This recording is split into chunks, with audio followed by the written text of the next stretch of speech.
మేడారంలో జంపన్న వాగు జనసంద్రమైంది. సమ్మక్క కుమారుడు జంపన్న పేరు మీద వెలిసిన వాగులో పిల్లలు పెద్దలు స్నానాలు అమ్మలకు మొక్కులు చెల్లించుకుంటున్నారు. వాగులో స్నానాలు చేయగానే కుటుంబంలోని ఒక మహిళ సమ్మక్క అవుతుంది. కుటుంబ సభ్యులు మంచి చెడులు విని వివాదాలు పరిష్కరించే దేవతగా మారిపోతుంది. జంపన్న వాగులో భక్తుల స్నానాలపై మరిన్ని డీటెయిల్స్ శ్రీధర్ అందిస్తారు.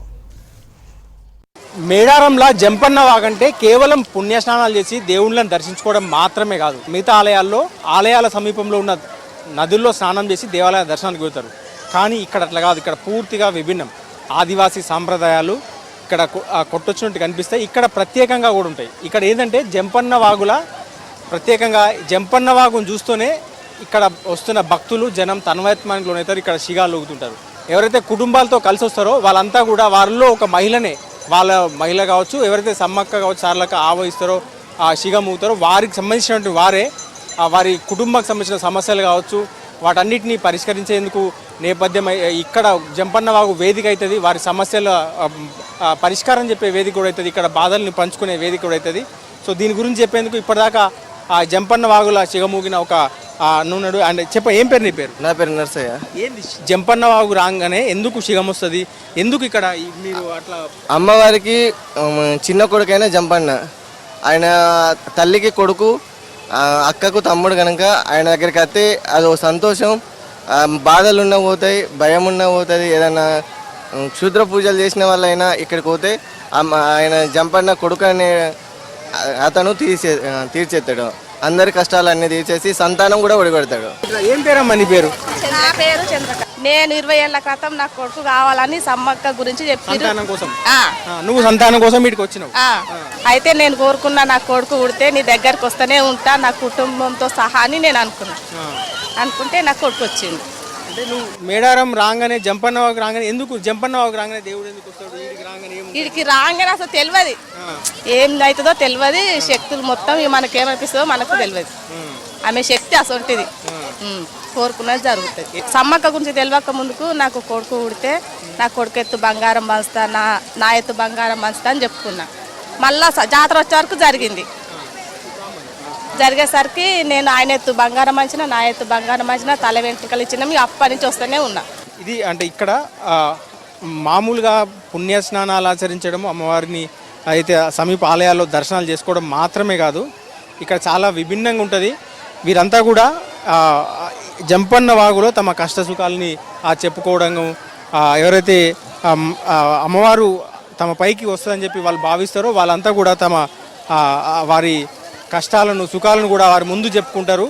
వాటి సమస్యలకు పరిష్కారాన్ని కూడా చెప్పుకునే ప్రయత్నం చేస్తారు. మనం చూడొచ్చు, విజువల్స్ కూడా చూడొచ్చు. చాలామంది ఇక్కడ ఇలా జంపన్న వాగు చూడంగానే ఒక అమ్మవారు ఆవహించిన పూనకాలు వస్తుంటాయి, శిగాలు వస్తుంటాయి. సో ఆ కుటుంబంలోని వారు వచ్చిన సమూహంలోంచి కొంతమంది మహిళలు కావచ్చు, వారందరూ కూడా తమ సంబంధించినటువంటి ఏదైతే శిగాలు ఊగుతుంటారు. దీని తర్వాతనే జంపన్న వాగు నుంచే మేడారం జాతరలో అమ్మల దర్శనం కూడా ప్రారంభమవుతుంది. సో ఇక్కడ నుంచే మొక్కులు తీర్చుకోవడం ప్రారంభమవుతుంది. దీని తర్వాత వారంతా కూడా ఆ సమ్మక్క గద్దెలకు పోయి అక్కడ దర్శనం చేసుకుంటారు. వారికి సంబంధించిన సమస్యలు కావచ్చు, ఇక్కడ దాని గురించి వాళ్ళంతా కూడా శిగాలు ఊగిన సందర్భంలో చెప్తుంటారు.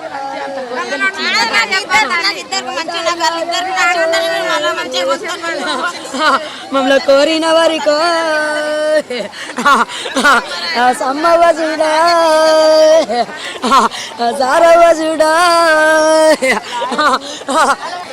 సమస్యలు ఏదైనా సమస్య ఉంటే చెప్తారు మాకు. తల్లులు సమ్మక్క దగ్గరికి వస్తే మాకు అన్ని సార్లు అవుతాయి. మేము మొక్కులు అప్పచెప్పి వెళ్తాము. మమ్మల్ని చల్లగా చూడాలని తల్లిని కోరుకుంటాం. నువ్వేమో అడిగినావమ్మా? మా ఇంట్లో ఇబ్బందులు ఉన్నాయి, మాకేమో చెప్పాలంటే అక్కదే తమ్మిందే అని చెప్తుంది. మరి అక్కకు తమ్మిని ఎత్తి కదా, మాకు ఏం మంచిగా అనిపించలేదని మేము అంటున్నాం. మనం చూడొచ్చు, అమ్మ అప్పటి నుంచి అడుగుతుంది ఆమెను. ఎవరైతే ఆ శిగం వచ్చిందో వారిని అడుగుతా ఉంది, తమ సమస్యలు చెప్పుకునే ప్రయత్నం చేస్తుంది. ఇంకేం చేయాలి పండుగలు వాటన్నిటిని చెప్పుకునే ప్రయత్నం చేస్తున్నారు. సో అట్లా జంపన్న వాగులో ఎటు చూసినా మొత్తం ఇట్లాంటి దృశ్యాలే కనిపిస్తుంటాయి. చెప్పి ఏ ఊరు మీరు ఎక్కడి నుంచి వచ్చారు? మీరు చర్యాల నుంచి వచ్చినాం. ప్రతి 2 నెలలకు ఒకసారి జాతర సాగుతుంది. 2 నెలలకు ఒకసారి వస్తాం. ఆమె కూడా బాగాలేకపోతే ఎక్కడనో తిరిగినాం. జాతర దావకండ్ల పొంటి అక్కడిక్కడ బాగా తిరిగితే కూడా ఎక్కడ పోయినా ఏం కాలే. ఇక్కడ తల్లి దండం పెడతాం నీ దయ అని అయితే ఇక్కడ వచ్చినాం. వచ్చిన నుంచి ఆమె పానం మంచిగా ఉంది. ఇక్కడికి వచ్చిన కంచెలు ఆమెకు సమ్మక్క తల్లి పూనింది. పుణ్యకంచెలు ఆమె ఏం చెప్పినా మాకు నిజమవుతుంది, మాకు మంచిగా అనిపిస్తుంది. ఆమెత్తు బంగారం పంచుకుంటాం, ఏటలో పోసుకుంటాం, పండుగ చేసుకుంటాం. మా గడితోట చేరియాలంటే గడితోట పల్లె, గడితోట నుంచి 2 నెలలకు ఒకసారి 3 లారీలు వస్తాయి అక్కంచెలి. మంచిగా వస్తాం, ఇక్కడ ఉంటాం, 4 రోజులు ఉంటాం, మంచిగా దర్శనం చేసుకుంటాం, దండం పెట్టుకుంటాం. ఎప్పుడు వచ్చారు మీరు? మేము మొన్న వచ్చినాం. జంపన్న వాగులో స్నానం చేసి రోజు దర్శనం చేస్తారు. రోజు జంపన్న వాళ్ళ తానం చేస్తున్నాం, దర్శనం చేసుకుంటున్నాం. ఇవాళ లాస్ట్కి ఏటకి ఇక రేపు దావత్ ఆటలో కోసుకుంటాం, దండం పెట్టుకుంటాం, రేపు వెళ్ళిపోతాం.